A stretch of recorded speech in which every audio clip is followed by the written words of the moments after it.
येते त्याला उत्तर येतील. हे सगळं अनुत्तरित राहायचं तर विधानसभेची सँटिटीच खतम होईल.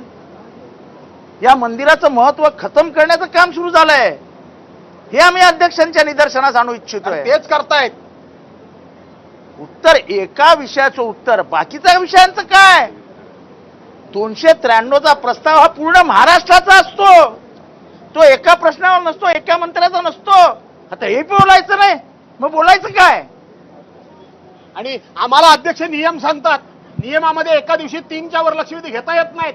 गेले 4 दिवस 20 लक्षवेधीमध्ये अध्यक्षांचा जीव का गुंतलाय हे महाराष्ट्राला कळलं पाहिजे. काय करायचं तर तुम्हाला करा. मी आता सांगितलं सभागृहामध्ये मला सस्पेंड करणार आहात ना, करा सस्पेंड. का अध्यक्षांचा जीव का गुंतलाय लक्षवेधीमध्ये?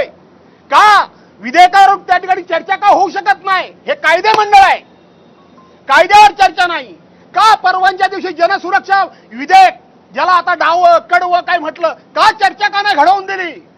का घडवून दिली नाही चर्चा? या ठिकाणी हे पाप आहे आणि म्हणून त्या पापामध्ये अध्यक्षांनी सामील होता कामा नये हा माझा आक्षेप आहे. सरकार विरुद्ध आम्ही लढू. आम्ही संख्येनं कमी असलो तरी त्याची पर्वा आम्हाला नाही.